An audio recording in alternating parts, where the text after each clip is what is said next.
Şu ana kadar baktığınızda 2022 yılında fiyat performans denince Samsung cihazlar ciddi manada öne çıkıyor. Ama Galaxy A23 bu kez bir istisna olabilir gibi gözüküyor. Normalde baktığınız zaman Galaxy A serisi ile Galaxy M serisinin aynı versiyonları, yani Galaxy A52 ve Galaxy M52 gibi modeller arasında özellikle A serisindeki modeller öne çıkabiliyor. Ancak Galaxy A23 M23'ten bir adım geriye düşebiliyor. Yine de Galaxy A23'e baktığımız zaman kendi fiyat bandındaki çoğu rakibinden önde olduğunu da rahatlıkla söyleyebilirim. Ve ana kamerasında OIS desteğiyle beraber de hem Galaxy M23'ten hem de Realme 8 gibi modellerden de ciddi bir şekilde ayrıştığını söyleyebilirim. Yani artı ve eksilerle dolu bir cihaz. Tam olarak dengesi olmayan farklı bir cihaz diyebiliriz. Bu videoda sizlerle beraber Galaxy A23'ü detaylı bir şekilde inceleyeceğiz ve objektif bir şekilde değerlendirip almaya değer mi değmez mi, özellikle de Galaxy M23 ile kıyaslayarak cevabını vermeye çalışacağız. Ve hem yorumlar kısmında hem de açıklamalar kısmında Galaxy A23'ün fiyatlarına ve stoklarına ulaşabileceğiniz linkleri de koyacağım. Çünkü bildiğiniz gibi fiyatlar gerçekten çok değişken. Bu videoyu bir iki ay sonra izliyorsanız şu anda bu videoda bahsedeceğimiz fiyatlar geçerliliğini yitirmiş olabilir. Yani güncel fiyatlara bakmak isterseniz açıklamalarda veya yorumlar kısmındaki linkten ulaşabilirsiniz.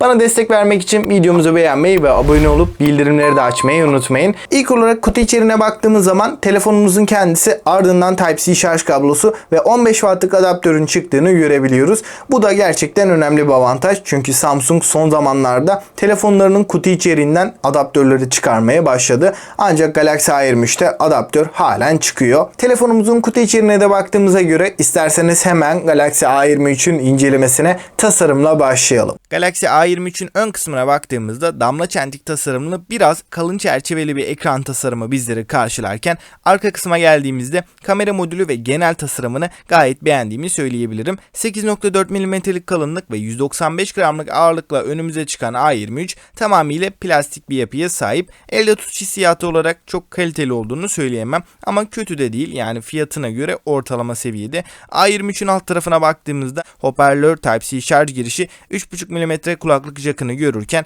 ekran tarafına geçtiğimizde 6.6 inç PLS panele sahip olan ve Full HD Plus çözünürlükle gelen bu ekranımız 400 ppi piksel yoğunluğuyla beraber 90 Hz'lik bir tazeleme hızına da sahip. Galaxy A23 ekran olarak bence kötü diyebileceğim bir ekrana sahip değil. Yine orta seviyede, tasarım tarafında söylediğimiz gibi ekran olarak da idare edecektir. Tepkisellik, akıcılık olarak gerçekten iyi bir deneyim sağlıyor. Telefonda bir şeyler izlediğimiz zaman bu telefonun ekranı IPS değil demezsiniz. Yani panel kalitesinin düşüklüğünü çözünürlük ve ekran tazeleme hızıyla biraz daha kapatmış gibi gözüküyor. Bize çok da kötü bir ekran gibi hissettirmiyor. Yonga setine baktığımız zaman orta segmentteki verimli işlemcilerden Snapdragon 680 Yonga setini görebiliyoruz ve 4 GB'lık RAM de Galaxy A23'e eşlik ediyor. Dostlar, bu işlemcinin en büyük avantajı 6 nanometre mimariye sahip olması diyebilirim. Hem verimli çalışan hem de az ısınan bir işlemciyle karşı karşıyayız. Akıcılık olarak ve uygulama açılışları olarak da bize yeterli bir performans sunuyor. Oyun tarafında da PUBG'de güzel bir şekilde akıcı grafiklerde 30 FPS bandında oynatabiliyor.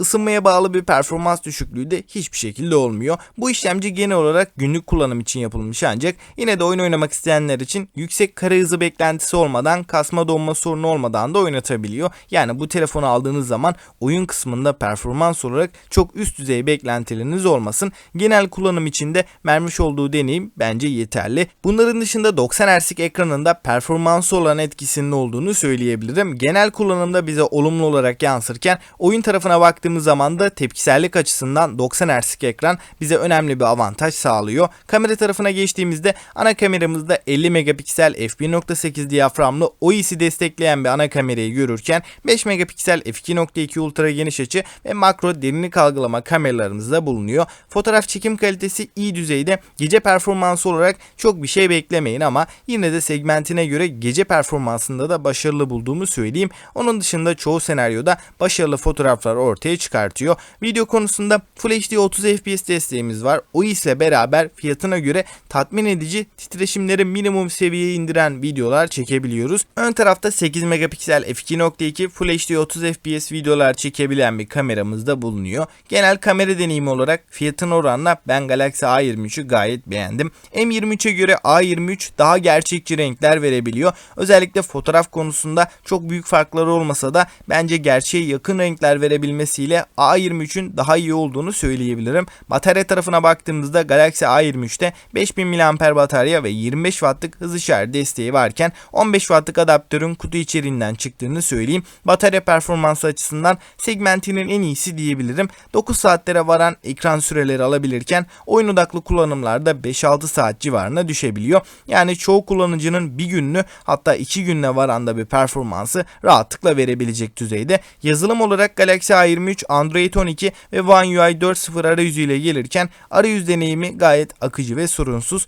Hoparlör tarafına baktığımızda mono hoparlörler var. Ses yüksekliği olarak gayet yeterliyken ses kalitesi ortalama düzeyde. Güvenlik seçeneği olarak ise güç tuşuna entegre parmak izi okuyucumuz bulunuyor. Kablosuz bağlantılarda Wi-Fi 5 ve Bluetooth 5.0 desteğini görürken 5G desteği maalesef ki yok. Suya ve toza karşı da Galaxy A23'te herhangi bir dayanıklılık bulunmuyor. Şimdi isterseniz Galaxy A23'ü fiyatıyla bir değerlendirelim ve Galaxy M23 ile de detaylıca kıyaslayalım. Dostlar, şimdi değerlendirme kısmında Galaxy A23 ile ilgili öncelikle beğendiğim noktalardan bahsedeceğim. Daha sonra eksi yanlarına da geleceğiz. İlk olarak ekran akıcılığı, kamera performansı ve özellikle batarya performansı olarak çok iyi bir cihazla karşı karşıyayız. Tabii ki kamera yönünde çok iyi dediğime bakmayın. Yani kendi fiyat bandında gerçekten iyi bir seviyede ama tabii ki bir orta segment, orta üst segment arasındaki bir cihaz kadar bir performans sergileyemiyor. Kendi fiyat bandında kamera açısından gayet yeterli bir performansa sahip. Burada 4K desteğinin olmamasını bir eksi olarak yazabiliriz ama bunun dışında fotoğraf kalitesi olarak da kendi fiyat bandında M23'ten de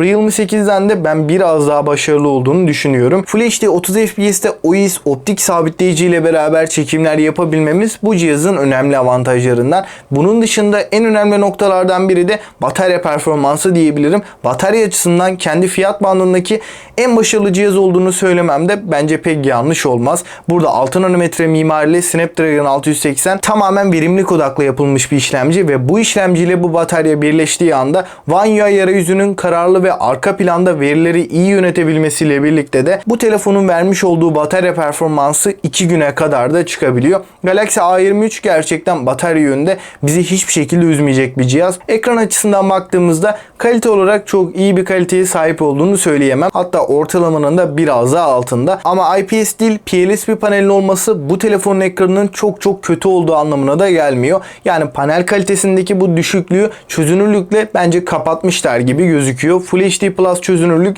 bu telefonda 90 Hz'lik yenileme ile birleşince bence genel deneyimde çok da kötü olmayan bir deneyim aldığımızı söyleyebilirim. Bence ortalama normal bir kullanıcı için ekran olarak bence çok da üzmeyecektir. Memnun edeceğini düşünüyorum. Ancak özellikle ekran tarafında beklentileri yüksek olanların AMOLED panel veya yüksek kaliteli bir IPS panel isteyenler için Galaxy A23'ün iyi bir tercih olmadığını da çok rahatlıkla söyleyebilirim. Galaxy A23 yerine Realme 8 veya Redmi Note S gibi ekran yönünde çok daha iddialı cihazlara bakmanız daha faydalı olacaktır. Genel bir toparlayıp Galaxy A23'ün fiyatıyla birlikte ele aldığımız zaman baktığınızda 4400 TL civarında 4 GB RAM ve 128 GB depolama ile gelen modelini alabiliyoruz.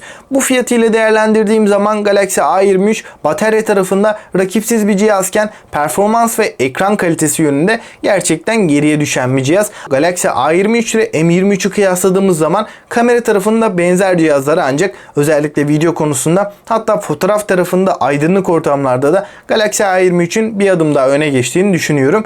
Bunun haricinde pek çok konuda M23 bana çok daha mantıklı geliyor. Fakat Galaxy A23'te oyunla performansla çok bir iş olmayıp tamamen gündelik kullanım odaklı bir telefon arayanlar için uygun fiyatıyla biçilmiş kaftan diyebilirim. Çünkü Galaxy M23'ten de Realme 8'den de çok daha iyi bir batarya performansına sahip. Bunun dışında genel işlemci performansının da ben gayet yeterli olduğunu düşünüyorum. Galaxy A23 aldığınız zaman 3-4 yıl boyunca bence sorunsuz bir şekilde telefonu zorlamadığınız sürece kullanabileceğinizi düşünüyorum. Peki sizler Galaxy A23 hakkında neler düşünüyorsunuz? Alınır mı alınmaz mı? Sizce Galaxy A23 mü, M23 mü yoksa Realme 8 mi? Bu fiyat bandında hangi cihazı tercih ederdiniz? Görüşlerinizi yorumlarda bekliyorum. Yine sorularınız olursa yorumlar kısmında yazabilirsiniz. Gelecek videolarımızdan haberdar olmak için de abone olup bildirimleri de açmayı unutmayın. Bir sonraki video kadar kendinize iyi bakın ve hoşça kalın.